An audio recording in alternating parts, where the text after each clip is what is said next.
esse menino é extremamente inovador. Ele não fez nada de diferente que alguém já não tenha feito. Mas ele construiu do zero. Então ele já foi inovador por si só. Ele foi trabalhar, sabe aonde? Na Yellow. Yellow dos patinetes. Foi pra China pra desenvolver o patinete elétrico da Yellow. Só que ele descobriu que ele é bom do 0 a 1. Ele é bom em construir o começo. Ele não é bom de operar. Então a gente... Eu tô numa fase espiritual muito mais profunda nos últimos 4 anos. E a galera tem notado muito no meu conteúdo e tudo mais, porque não tem como ser diferente. Os Beatles, no primeiro álbum dos Beatles, eles faziam música sobre garotas, dar beijo e festa. No último, e no decorrer, na evolução dos Beatles, eles fizeram músicas como All You Need Is Love. Já tinham ido pra Índia. Imagine, já tinham ido pra Índia. Eles viram um mundo que os garotos não viam antes, né? E aí foi abrindo. Então reflete no trabalho que a gente tem. E aí, uma das coisas que a gente implementou, Malu, foi meditação. Toda reunião dentro da empresa, de uns meses pra cá, toda reunião dentro da empresa começa com meditação. Porque se a gente vai começar um papo que tem que tomar uma decisão importante... Legal isso. Cara, o mínimo que a gente tem que ter é um alinhamento. Não dá pra chegar o Pedro com os problemas que ele tá trazendo do boleto, da esposa, do não sei o quê. O Marcelo vir com a questão do carro, do não sei o quê. Cada um chega. Até a gente entrar em sintonia, já tá no final da reunião. Então a gente começou a implementar isso. Antes da reunião, todo mundo para sozinho e faz isso? Grupo. Em grupo? Em grupo. Pra Sempre poder focar nos assuntos da reunião. Sempre tem alguém que lidera. Gente, E fala... que difícil. Eu não consigo fazer nem sozinha, que dirá em grupo. A Renata é igual você, ela não consegue esse Senhora, conceito. eu Tem sou muita difícil. dificuldade. Mas também nunca tentei demais. E esse é um ponto. Eu sempre penso isso. Às vezes eu falo, não consigo. Não, peraí. Quanto eu tentei disso? Mas o Bem quanto pouco. a Malu tá inserida no meio que puxa a média dela Pois pra é. cima. Que treina e pratica isso, né? É. E não é um negócio assim, vamos ficar 3 horas meditando. Não, é 1 minutinho. Mas isso ajudou, tipo, nessa visão de coisas novas a serem feitas? Então, tá ajudando. Tem vários exemplos que eu posso citar, tá ajudando. Mas o ponto que eu queria trazer é o custo escondido que a gente não previa. A galera que pediu demissão porque não concorda. Porque se achou oprimido contra a minha crença religiosa. Contra a minha visão de mundo. E, cara, eu juro... Que é muito doido, porque meditação, né? Não É tem nada a você ver. com você mesmo. Basicamente Não tem a ver isso. com religião, É que né? tem muita gente que mistura meditação com religião. E a religião aqui no Brasil, às vezes, são muito radicais, né? Elas criticam muito outras práticas. Eu lembro que eu treinava crossfit num lugar que chamava-se Templo SA. E o pastor se deu o direito de falar assim, pô, aquilo ali, templo, só vejo uns homens fortes entrando, umas mulheres de shortinho pequeno, aquilo ali é o templo do Satanás. SA, Satanás. Muito bom. O SA era sucesso absoluto. Veio Pra uma um- senhorinha, a gente tava lá treinando, suado, morrendo. porque Podia ser crossfit empresa sociedade anônima também, né? podia ser um SA. Cara, me chega uma Eu achei senhora que era isso. na entrada do CrossFit, pregando. Vocês, o pastor disse que vocês são o templo do Satanás, que pouca vergonha, não sei o que lá. Até a gente explicar pra senhorinha que não era templo de Satanás, que era CrossFit, mulher indignada. Indignada. Então, religião aqui no Brasil faz lavagem cerebral, a ponto que as pessoas começam a entender esse tipo de conflito, né? A gente fazia um negócio muito parecido no Nubank, que são, eu não lembro qual que é a metodologia, são 7 princípios, assim, que cada reunião que você faz um check-in. Mas é um check-in sobre você. Como você tá se sentindo, maluco? Faz seu check-in. Como você tá se sentindo? Pô, tô me sentindo isso, pô, aconteceu isso na minha vida. Amém. Porque lá era inglês, né? Tô dentro. Terminava a reunião, precisava sair, você fazia I'm checking out. Às vezes você precisa sair mais cedo, etc. Isso faz com que você sete o seu modo de presença para aquela reunião.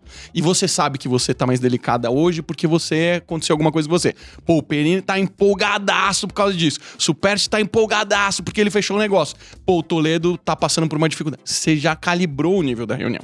Você já sabe como você vai conduzir Como aquilo. lidar com cada um, né? Porque, e isso é legal a gente falar, porque eu acho que tem inovação, tem algo em comum a todos. Vem das pessoas.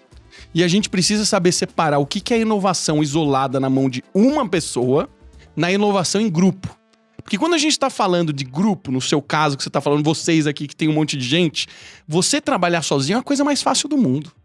Bota aqui 15 pessoas pra detalhar um problema e pensar em soluções possíveis. Ninguém vai concordar na solução. É um primeiro ponto, né? Começa daí. Por isso que tudo que a gente fala hoje no Silicon Valley de como organizar as empresas é sobre relações humanas. Como a gente bota seres humanos diferentes, de histórias diferentes, diversos, para trabalharem num problema em comum. Como você se apaixona pelo problema e você consegue trabalhar com pessoas que pensam diferente de você. Isso não é trivial. Porque a gente foi programado pra ser resistente. O próprio Brasil, né, cara? A gente faz um monte de merda. Não, mas eu não fiz. Lá em casa, cara, caiu um negócio, quebrou no chão. A primeira reação da nossa secretária lá é falando, não fui eu. Eu falo, não tem problema, pode ser você, pode quebrar 10 mil vezes, não tem problema nenhum. Só que isso tá instalado na cabeça dela. A BIOS dela tá instalado que aquilo ali não pode acontecer, que senão ela vai ser demitida, entendeu?